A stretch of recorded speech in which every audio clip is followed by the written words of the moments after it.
Welcome to Reckless, a podcast making people smarter and more knowledgeable about parks and recreation. Your hosts are Shane Mize, Jay Tryon, and Tom Venniro, three career-long friends from around the country, bringing their own unique and sometimes entertaining perspectives with a surprise guest each episode. This is Reckless.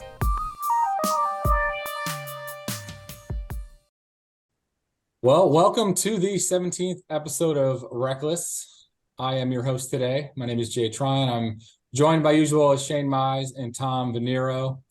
For our new listeners out there, Reckless is a podcast where we're focusing on all things park and recreation, sharing all of our insight and learning more about what we are seeing in our areas as well as around the country. So hope you have enjoyed if you have listened before. But if this is your first time, welcome aboard. And Shane and Tom, how you guys doing today? Doing well, fellas. Well, hey, listen, we talked last week about onboarding, and prior to us starting this conversation today, I just had a very quick conversation with Shane about a position that he's looking to fill, and I just got me thinking, we've actually seen a increase recently here in North Carolina on the number of applicants that we're getting for positions, which for a while, post-COVID or on COVID, we weren't getting a lot, and now we're getting more, which is awesome. But when you guys are hiring staff, obviously the resume is the thing that people are turning in the most. But when you start having a conversation, you start having interviews, what characteristics are you looking for specifically for programmers and maybe managers that stick out to you that aren't maybe traditionally shown on a resume? Yeah, I'll start. I think it's probably something that people are looking for more and more now, and those soft skills in terms of your personality.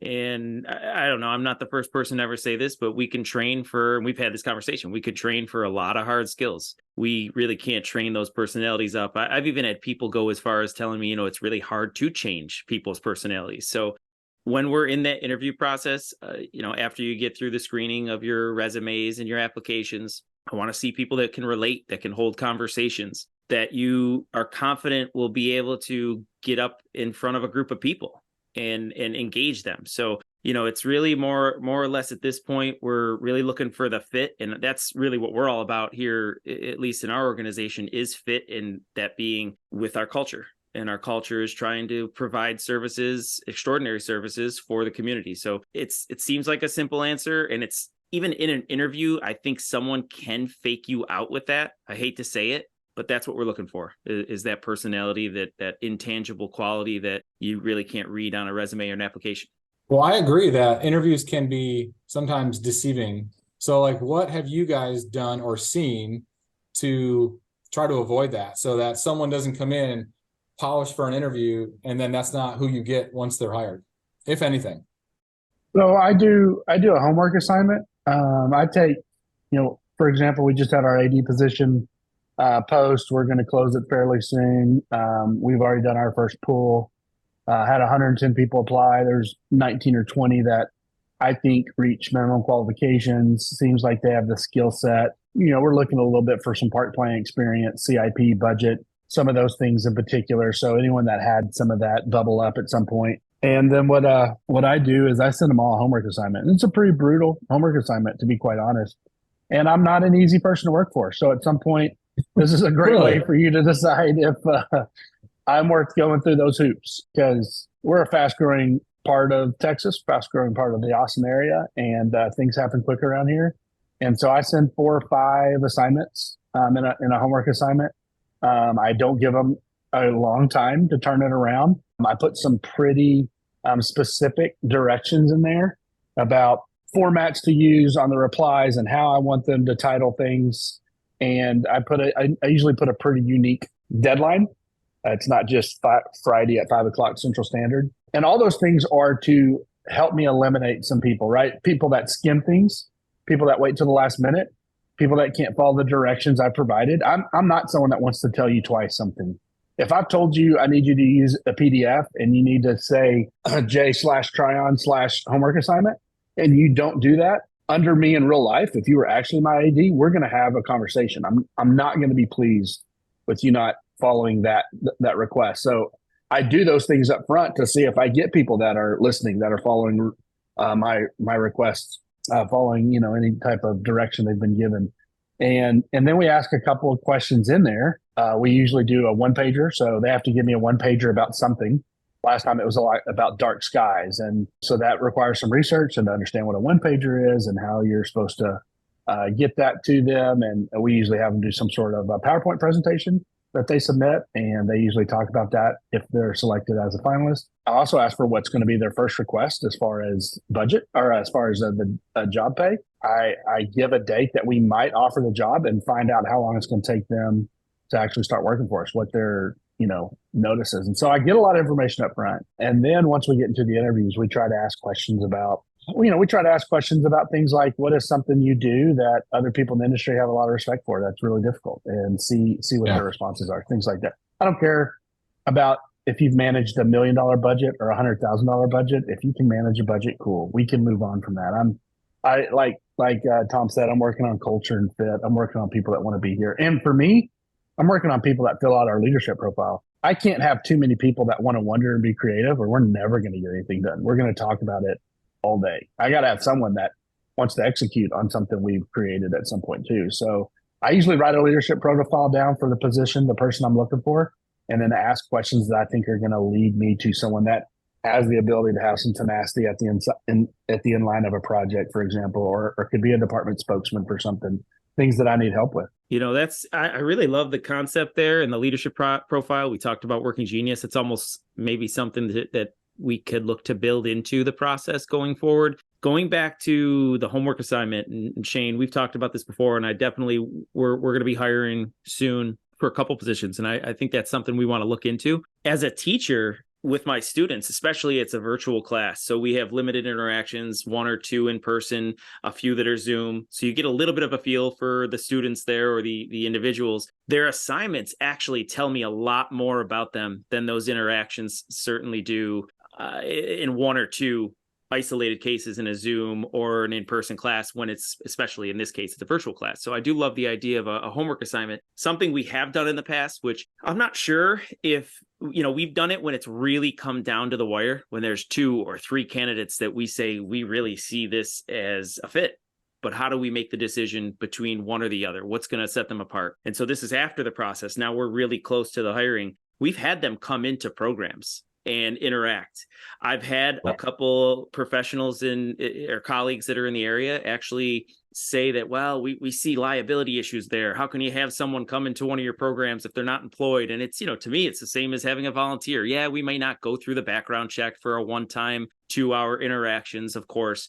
But I do say that did help us in one particular instance in seeing how they interacted at an actual program. And that obviously would be more applicable to the job, right? If it's someone that you're going to be having out there at programs, that might be something you're going to do. But I'm sure you could find another task if that isn't going to be the primary goal or responsibility of an individual you might be hiring. I mean, I wouldn't background check someone in that. First of all, the opportunity cost that's lost if you hire the wrong person and you got to double back.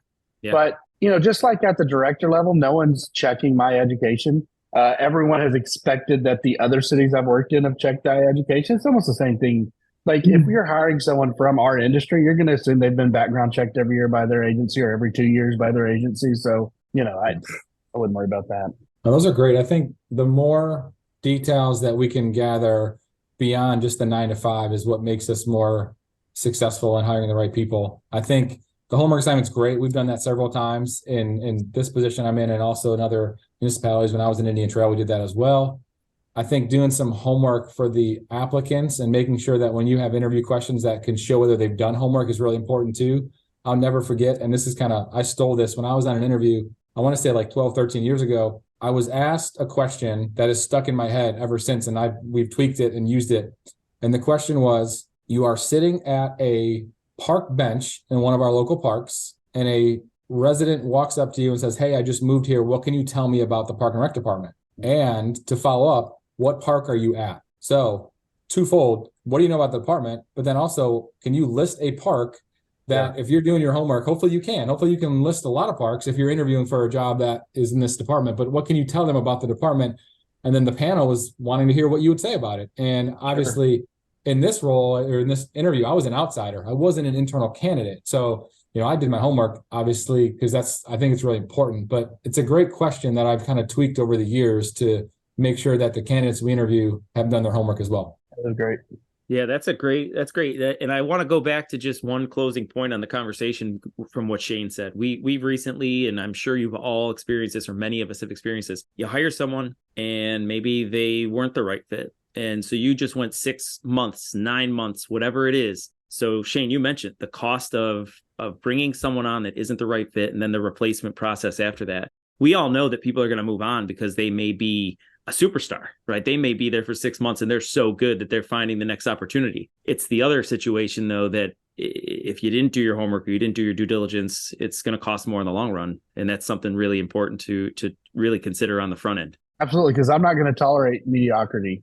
I think it's a sin to pursue it. So if I went through a very slow hiring process, I try to hire slow and fire fast. If I go through a very slow process where I do all this stuff and then I have to let you go, I am going to let you go. That's the best thing for the organization. But what's it going to cost us? It's a lot of time redoing that, reposting it, trying to get people or filling other positions in that time. It's I'd rather get it right the first time. Awesome. Well, it is time to transition to our guests. They are waiting patiently.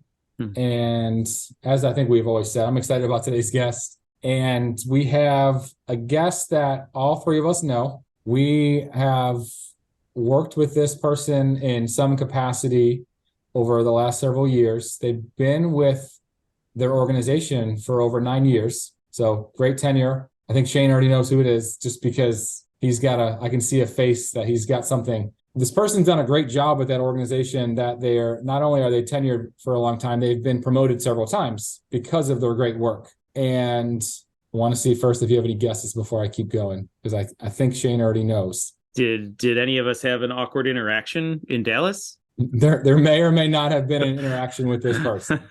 So let's just unveil the guest. Today's guest is Hayley Herzing, who is the current Director of Membership for the National Recreation and Parks Association. And I am thrilled to have her here, and I know you guys are as well. So Hayley, welcome to Recless. Hey, Hayley, welcome. Good to see you all. Thank you. I was looking for disappointment, just like there was in Dallas. So for the listeners, I'm working on my poker face, first of all. Yeah, we were all in a room together in Dallas, and Hayley was asked to be a guest by myself, and then I did not clearly give her the great directions of making sure the other two do not know that. That's right. So it was said out loud, hey, looking forward to joining Reckless. So not as much of a surprise as usual, but nonetheless, we're excited to have you here. Like I said, we've all worked together in some capacity over the last several years. Shane, Tom, and I have all served as a chair for the YPN at some point. And I know at a lot of times, you have been so involved and integral in the networks in NRPA. So we'd love to just hear what your involvement has been and how you've enjoyed being involved with the networks and other roles you have with NRPA. Thanks, Jay. Great question. So happy to see you all. I started at NRPA in 2014, right before Charlotte. So, really, you all are some of the first members I met and really built those relationships with and, have been able to lean on. So I'm grateful for all of you and excited. I would say the NRPA networks are absolutely my favorite thing I do here at NRPA and get to oversee and manage. When I started out, that was one of my only roles. And as I've grown now in my position, I oversee all things membership. So all things recruitment and retention. But the networks is always something I want to stay involved with, because I think the networks are really not only where you build relationships with those members, but really the lens into seeing what our members need, what they're talking about, how NRPA can support our professionals. So it's just been a really fun journey for me. I think if it's okay if I dive into one thing that stands out in my mind, the networks, just so our listeners know, the NRPA networks are members-only topical communities that were really kind of born on NRPA Connect. They each have their own community. I mean, of course, there's a history with the branches, state and regions, but they have their communities on NRPA Connect. But then they also have monthly meetings. And, I guess a pro of COVID was those really became Zoom meetings. So they became really popular places where our members can gather and talk every month. And then they have in-person meetings at conference. And there's 6 networks. I can run through them or not, but we have aquatics, armed forces, DEI, education, YPN, and leadership and development network, which was formerly the administrators network. And YPN's Young Professional Network. Hopefully, I'm sure if you're tuning into Reckless and know all these gentlemen, you know what YPN stands for. But they're fantastic groups, and I love working with them. And one I wanted to bring up is just the relationships I've seen form. Not only the relationships I get to have with members, which I absolutely love, but the relationships I see form between the members themselves. I know folks have gotten jobs from participating in the networks. I think just seeing people grow. I know there's one woman, her name's AJ McCage. She's from Henrico, Virginia. And I saw her jump on her first network meeting during the pandemic. She was rather shy. She unmuted, asked a question, to now she just became the past chair of the Leadership Development Network, and she's walking around Dallas. People are hugging her. She's running the in-person meeting, just getting to watch the evolution of these professionals, watch their journey has been really great for me. That's an interesting name, because Tom, Jay, and I all started in the Young Professional Network, and we have an affinity for it, even though we're all beyond it now. And you love to see a name that you've never seen before, just shoot out of a cannon and take the whole freaking industry by storm. And she is one of them that has just shot out of a cannon. You're like, wow, where did this girl come from? She's on fire, which is really cool. And getting to meet her, she's that way in real life as well. We often talk, Hayley, about Parks and Rec not being a job that a 6-year-old kid knows is a possibility, right? So we're not doctors, we're not lawyers, we're not judges, we're not police officers or other jobs that kids maybe grow up at career day hearing about or thinking that is an option. When I got into this field, one of the things I didn't know was an association professional was an option either, right? And it totally makes sense now. It blew my mind back in the time, but just like a city needs a well-run Parks and Rec department, and you lean into professionals to help you run that department, a membership society like NRPA or your state or local association needs guidelines, needs professional, staff in a lot of ways as an association professional to help you run that association on behalf of that industry. So as an association professional, what was the reputation of NRPA from the outside looking in? When you graduate from college or you somehow find your way in this field and you're looking at the Plumbers Association of America and the African American Nurses Association of America, and the NASCAR, Pit Crews of America, and NRPA, and all these different groups probably have some sort of membership society. I'm sure there's some pretty cool and unique things, like an NFL X Hall of Fame society or something. They may even have a group running them, and so I'm sure there's some pretty cool nichey things. But you at one point applied for NRPA, you saw it, and you're like, okay, Parks and Rec professionals. What was our reputation from an association member? What could you tell us about us before you entered our cocoon? Oh, I love that question, Shane. So I didn't know what an association or an association professional was when I graduated college. I graduated in 2008 during the recession. There was no jobs. I moved down to Washington, D.C. because this was at least a place where you could find something. And I had a communications major and was searching. And I came across this website, ASAE, which is the American Society of Association Executives. And there were tons of jobs in associations. And then I started exploring, and to your point, and it was like, okay, I learned what an association is. And then I learned there's an association for literally everything. There's an association for associations. We didn't even know that till now. Yeah. And I'm very active in my association for associations. I like to practice what I preach. I use their NRPA Connect similar platform all the time.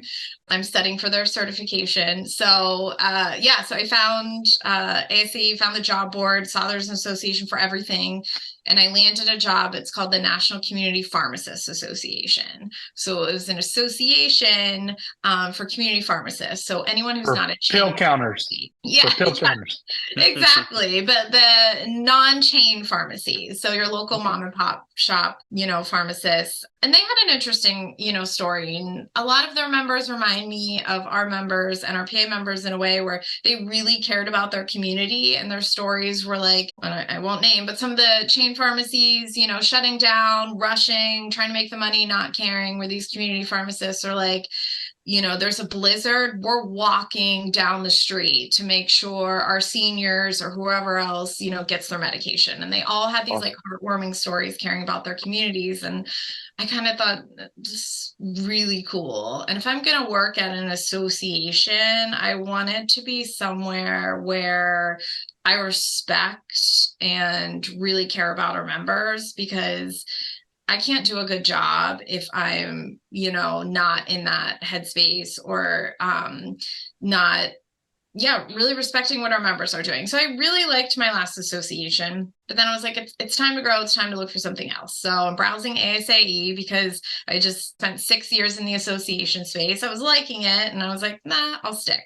I'll see if I can stay. Then I come across NRPA. Now, NRPA is actually one of the larger associations. I mean, 60,000, 60,000 plus members, that's a large association. So it had a good reputation. I was super impressed with the website, really impressed, especially with the professional development offerings. My last association didn't have a certification. Going to one that offered 4, I thought was really impressive. And plus, I mean, I didn't know, Shane, to your point, I didn't know really what the field was. I mean, in my interview, I said, I like the show Parks and Rec. I mean, I was like, I like parks, so I threw my hat in the ring and landed, and I've learned so much about this field and what you all do in the last 9 years. And I'm so impressed. And the fact that we're trying to not only prepare the profession for the future, but, workforce development is a big piece of what NRPA hopes to do. And I want to be some small piece of that, because I'm just impressed daily with what you all do. So I want to go back to a little history too, and talk, and then kind of transition into what you just talked about. But my upbringing through NRPA starts, oddly enough, it starts with just volunteering once in Baltimore, and then I think after that it picked up with Shane. I know that sounds crazy, right? But I didn't pick him up. No. It picked up with me. Yeah. I received an opportunity the following year, and that the first step or the first obligation of that opportunity was to sit in a room, and there was Shane and several other people.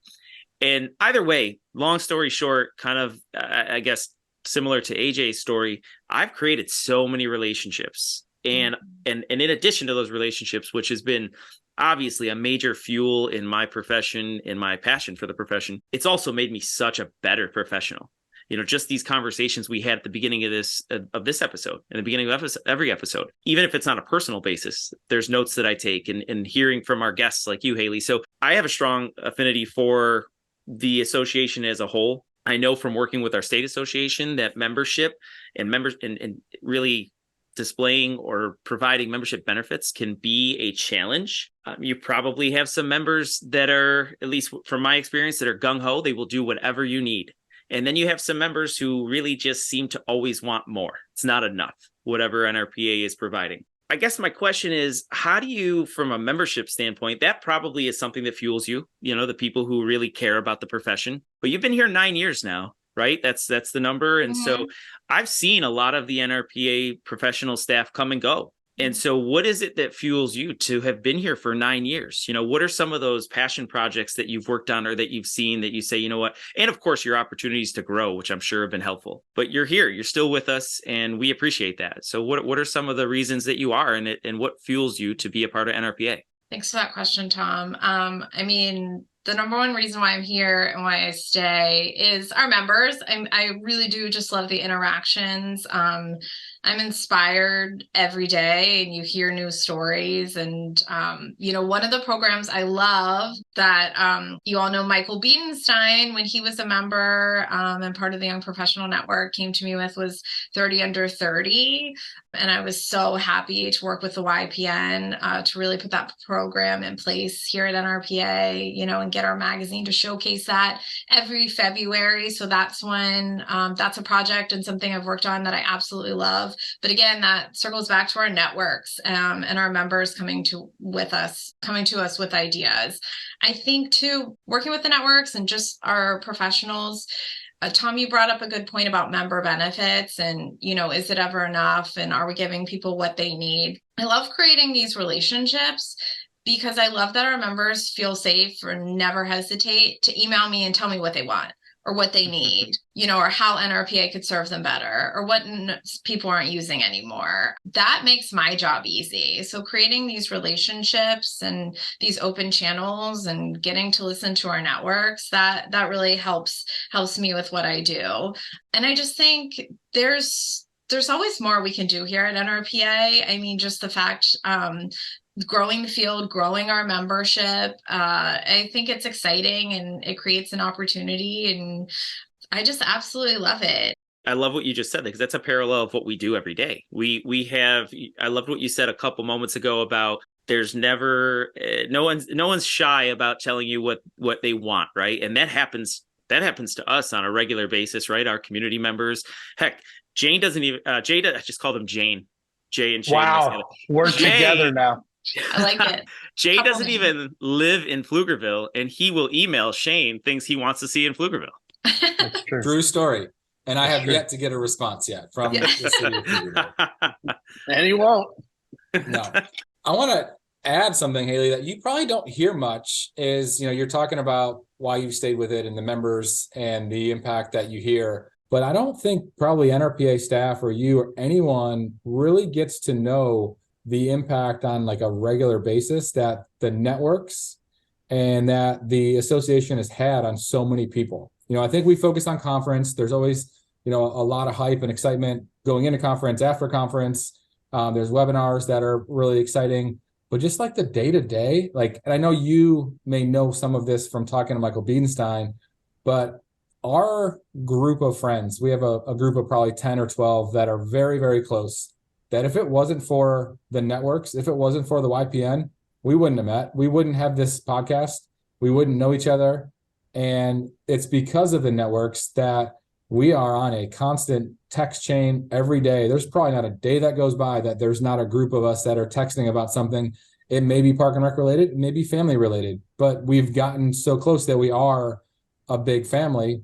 Mm-hmm. And because of things like 30 Under 30, we've kind of even expanded that, and we've made new groups of friends that we connect with these folks day in and day out that we couldn't do that if it wasn't for the association and the network. And maybe you need to hear that more often, but it truly has not just impacted us professionally, but also personally, just by building these friendships and relationships that we've had.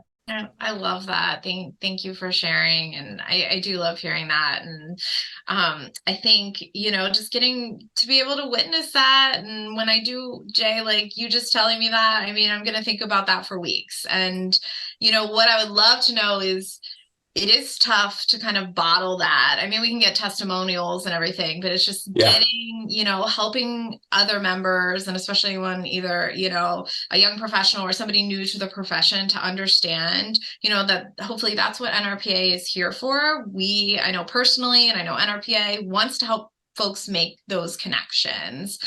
So I think, that's a challenge and an opportunity. How do we get the word out to make sure others feel the same way? Because, for a while, and I remember even in the beginning of the pandemic, of course, everyone's worried about their job. And one thing I read on ASAE is, our associations, are they going to go away? Is that the thing of the past? But I think one thing is associations bring together a voice. They're a place of unity. And I think NRPA really tries to do that for professionals. So thank you for saying that. And that's just another challenge and opportunity to make sure everyone out there knows.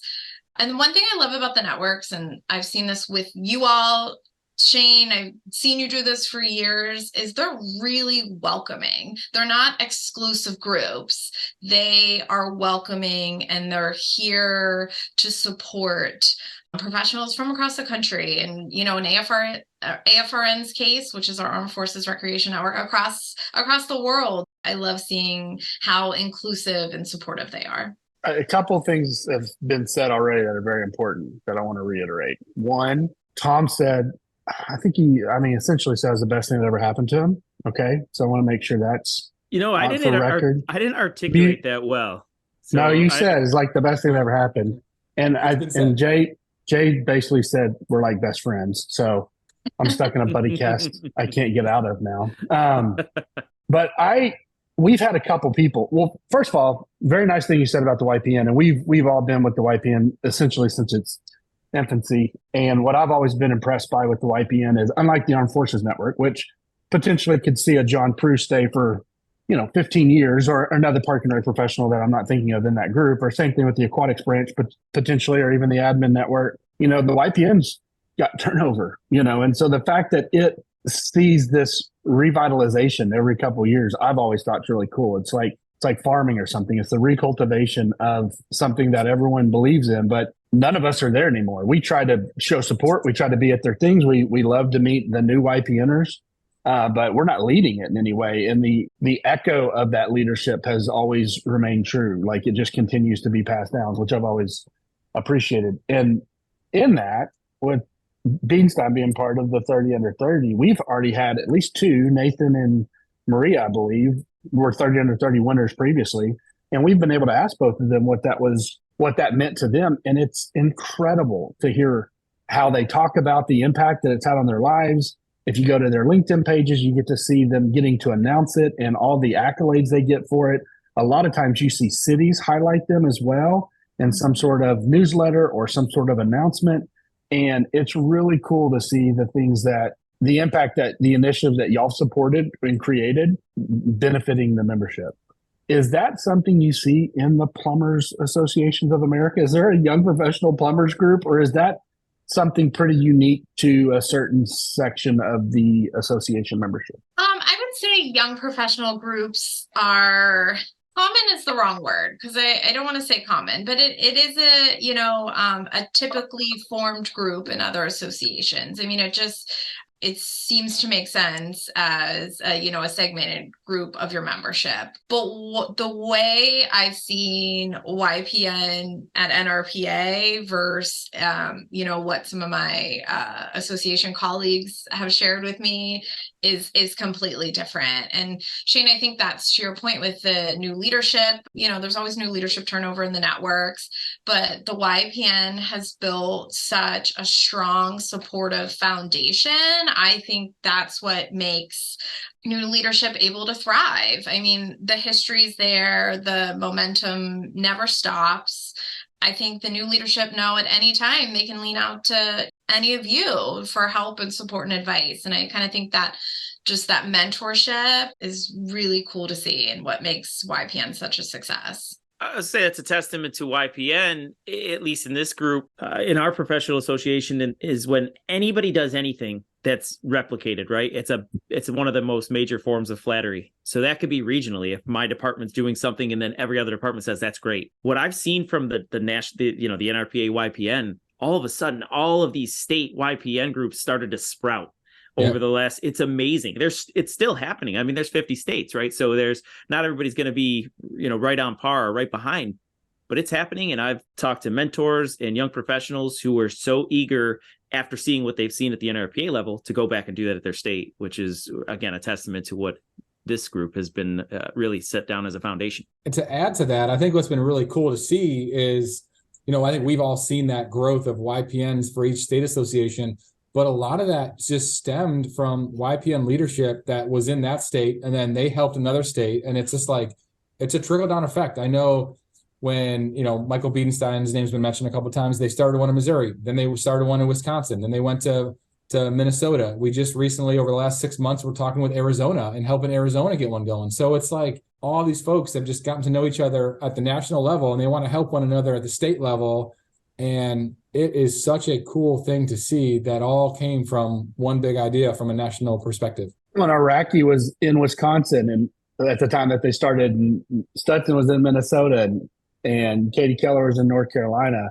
What's funny is when we were starting the Young Professional Network and whatever impact I had on the national level, getting it started, it almost felt more difficult to get it started at the state level. It felt like it took me less time to get the YPN established nationally than it did to get the YPN established at a state level. And I was going to follow up with another association question. And what we don't necessarily see a lot at the state level is association professionals. We usually see a park and rec professional that's elevated into that executive director role at a state. Is that something that's pretty common in the other trades, or is that something that's pretty unique to ours? Like, is there I keep going with plumbers, is there a Minnesota Plumbers State Association and a national association? They all fall in together, because I don't know of how many park and rec professionals, I don't know how many state association professionals are former park and rec professionals, but it feels like a lot. It feels like most of the time they've bubbled up from our industry somehow, and they're now running a state. It happens pretty rarely, I think, at the national level, but it seems to happen a lot at the state level. I've seen that it's really common to have chapters. So a lot of times they're really working together versus NRPA. I mean, obviously we work together and we partner with the states, but there is that separation. So what I've seen is there's a lot of chapters and affiliates rather than a national organization and a state association, if that helps answer that question. Yeah. Hayley, we've talked a lot about the networks, which obviously we're all very close, near and dear to our heart for that. You mentioned recruiting is also a major component of your role. What are some of the key initiatives of how NRPA is recruiting new members? And is there anything that we as existing members that, obviously are very passionate about our profession and NRPA that we can assist with making sure that more professionals are aware of the offerings? Great question. So I just met with our marketing team and we were talking about recruiting. I think one thing we want to focus on is, we're kind of always throwing that wide net, and NRPA is not a hard sell. I mean, if you're a park and recreation professional or a park and rec agency, it makes sense to be a part of NRPA. It's just getting people aware of NRPA as a whole. And then, meeting folks where they are, because we have a lot that we offer. Just kind of throwing it all out can be intimidating. So really, targeting more targeted recruitment. One thing that I'm going to be working on that I'm really excited about that I think will help is looking at learning journeys. So, where someone is in their career and what resources NRPA offers that can support that. And I know we've talked a lot about that in the networks and everything, but, just really kind of showcasing that more. And Jay, to your point, I know we were talking earlier, and all the fantastic things you were saying about the network, and I think capturing that and sharing it. So whether, updating our membership videos, we had some great videos on our website in the past, just talking about what NRPA membership can mean to a professional. But I think even sharing these stories about the networks more, I mean, sitting here listening to you all talk about how, what it's meant to you and how it's affected not only your career, but your lives, I think kind of getting those stories out. So, I'm going to be sharing this podcast. I mean, this is helpful. This is helpful right here. So just getting those stories out is important. Yeah, I think there's a lot of different avenues that people have used the networks to their advantage, the membership to their advantage. I mean, I've heard countless stories about, job promotions because they met someone through the network, or even just the program sharing. I mean, obviously, it's such an easy thing for us to do is share programs, share events through network discussions, through conference calls. And then the other part of it is just getting involved. So you get more involved, which obviously is another thing to put on your resume.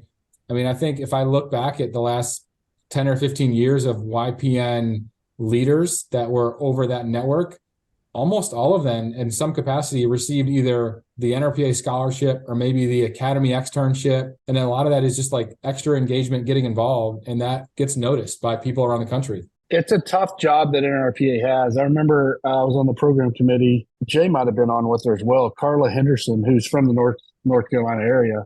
She wrote a paper one time as an academic that I'm sure NRPA staff at one time at least had seen, but it was talking about how NRPA had a tough time because it served two masters. and it had the professional development side, which anyone that comes in this profession, I would assume, joins a membership to be professionally developed.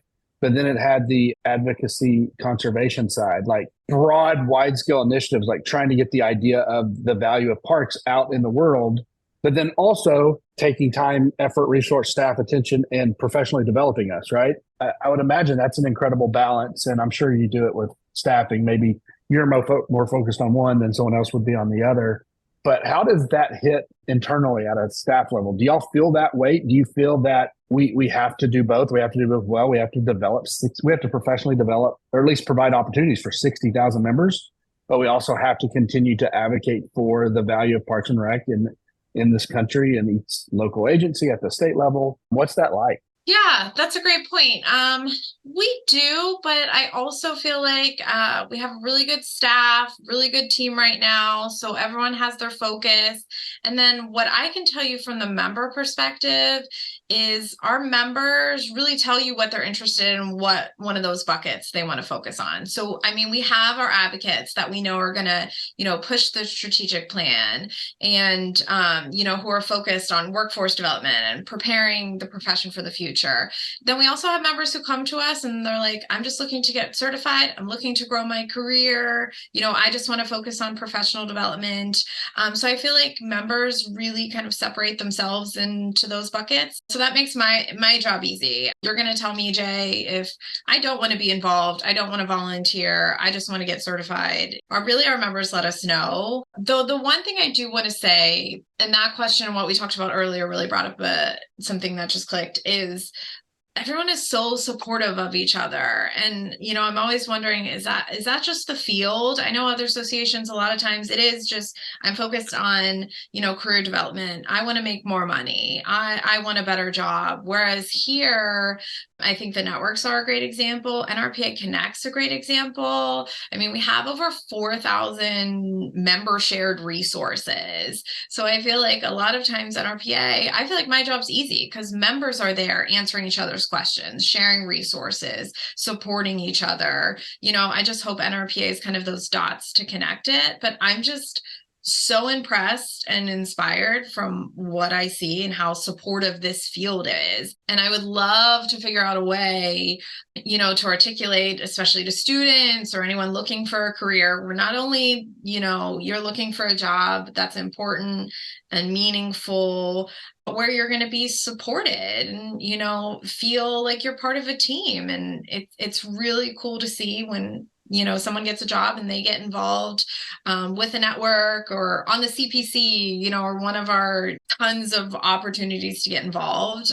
You're gonna find support. You're gonna find a team, and there's gonna be that feeling of unity. And I feel like, if anything, NRPA has been really successful as an association of helping, to provide that space. Yeah, I agree with you, Hayley. I think that there's definitely a space for people to feel welcome, to feel supported in what we're doing. And I think it is the field, to be honest. I know that there are a lot of fields that are very, happy, fun.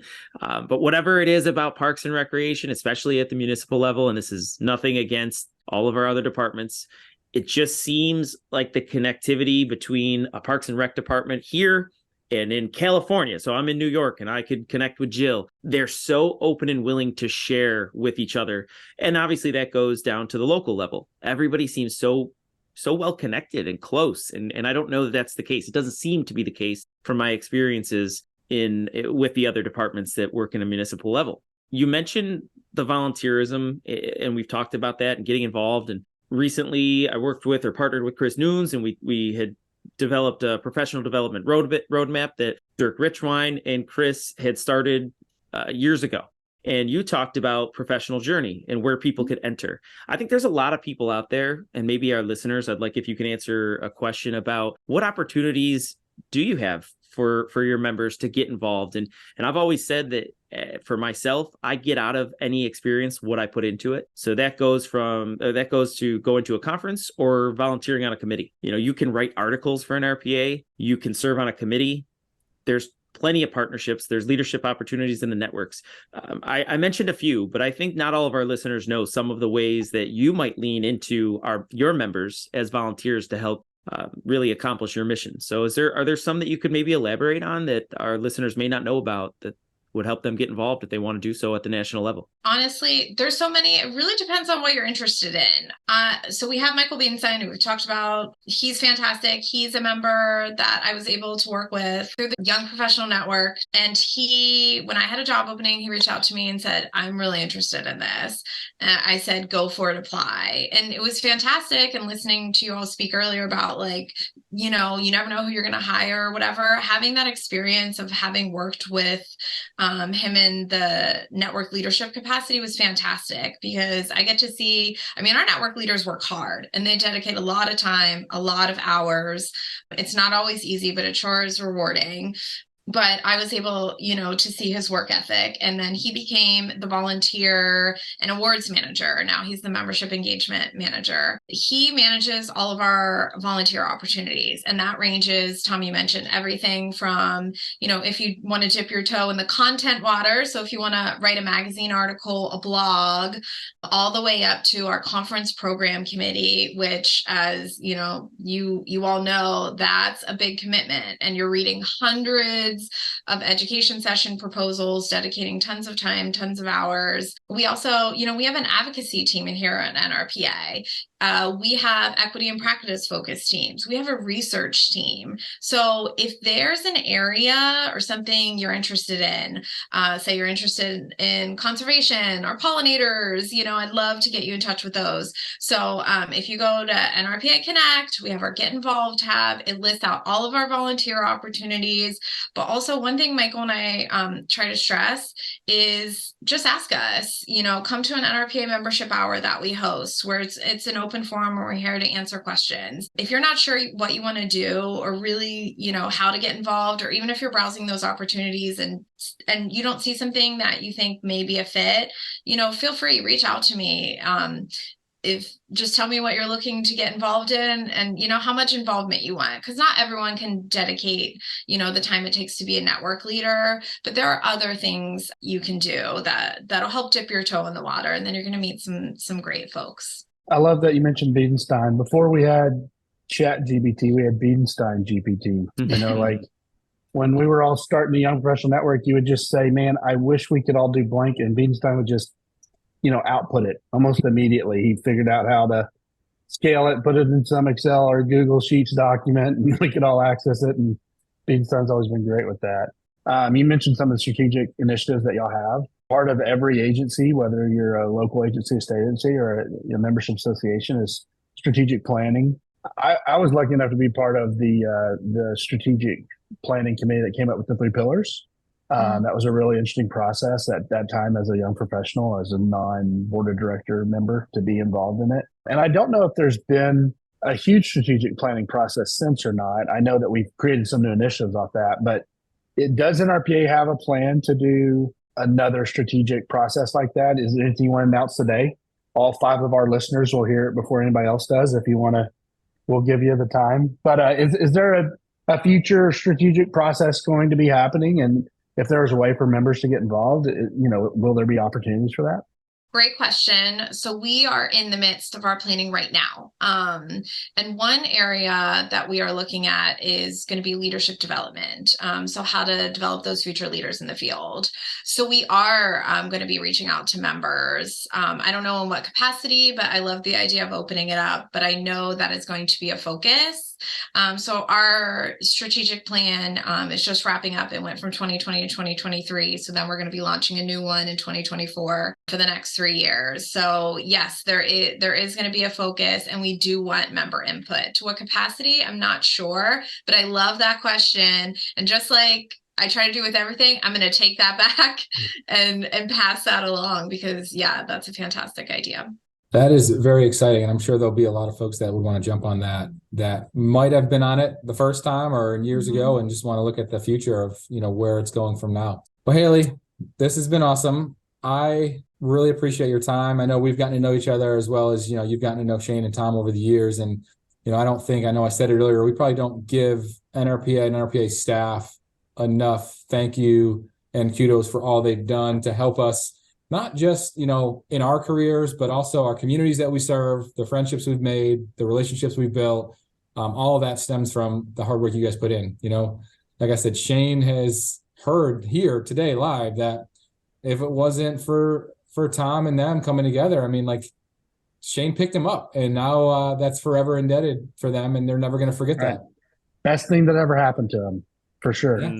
Yeah. Hayley, thanks for being on. Hayley, you're one of those rare guests that we were talking about before we got to talk to you, which is rarefied air for sure. And Jay's absolutely right.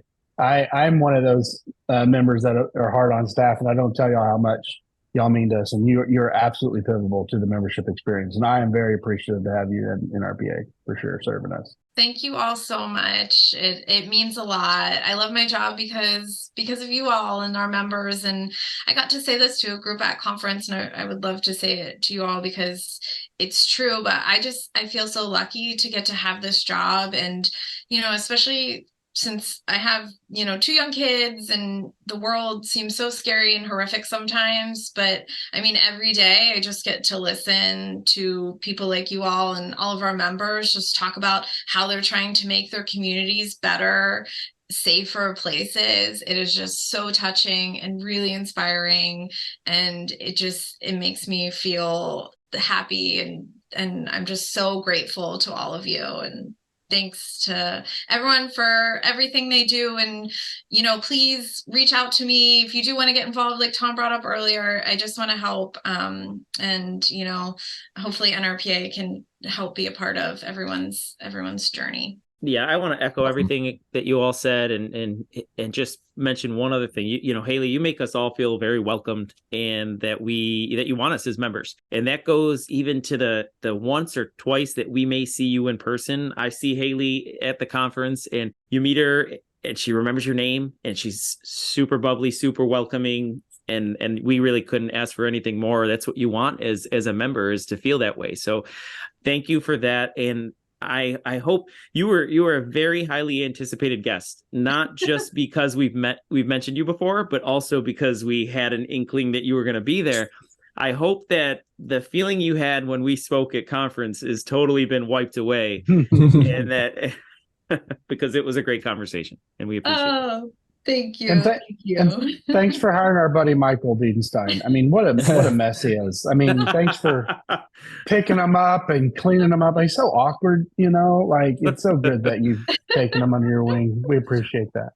We're lucky. We're lucky to have him. The fact that our members, like I said, are not shy and willing to tell us what they need and want. And Michael sure was one of them, and he's not shy now as staff advocating for our members, and that's exactly what we need and want. So, I appreciate you all so much, and all 3 of you have been really helpful in my career here at NRPA, and grateful for all that you're doing for the field and loving the podcast. Thank you for inviting me. I'm sure I'll sign off worrying that I'm the most boring guest ever, but definitely not. No. Well, thank you again for your time. We appreciate it. And we look forward to seeing you soon and talking to you further about other engagement opportunities. Sounds great. Thank you all. Bye, Hayley. See ya. Bye. Yeah. Nice job. Nice job, Jay. Like I said, a lot of anticipation there. I still feel terrible about that incident or interaction in Dallas. Just now that Hayley's not here, I didn't want to bore everybody, but if anybody is still listening of our, as Shane always likes to say, 5, she said that to me about being excited about being a guest. And I guess I looked off to the side, didn't know how to react because I'm not supposed to know.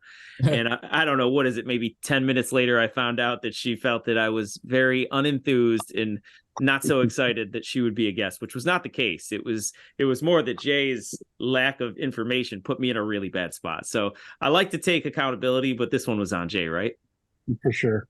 I will own it. I did not do my due diligence to ensure if she didn't share that. And luckily, I'm not the only one that's done that. Tom's done that. And it's been a matter of time before Shane does it. That's right. It's going to happen. That's right. She's great. I want to make sure before we kill the pod, I really share an affinity for her. She is a great human being. I love to see her in person. She's always so sweet, so kind, always cares about you and how you're doing in whatever role that you're in.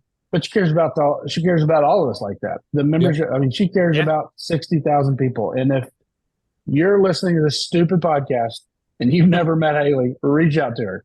Cold email her. She will email back. She will love to get to know you. She's just a super genuine, nice person, and we're very fortunate to have her representing us in our needs as a membership person, as our membership professional, for sure. Yeah, I think that shows through in this conversation too. And it's one of those, I know we don't put the video out there, but you could see it, you could see it in her expressions, in her face. She truly is passionate and loves what she does. And, you don't need to have this conversation to know that, but you could definitely tell. And, we're appreciative to have her. Yeah, I'm really, really glad we had her. And I don't think she realizes probably like how much of an impact her role and other NRPA staff have on us professionally and personally. So it's good to have that conversation. And, she's a great asset for all of us to be able to lean on her when we need things or we have ideas so that we can, continue to grow, not just the profession, but the association and the awareness of what we do day to day. Well, guys, it's been a great chat. Thanks for listening. For those that are out there listening, hope you enjoyed the most recent episode of Reckless, and we'll all hear from you soon. Take care. Good job. Bye, everyone.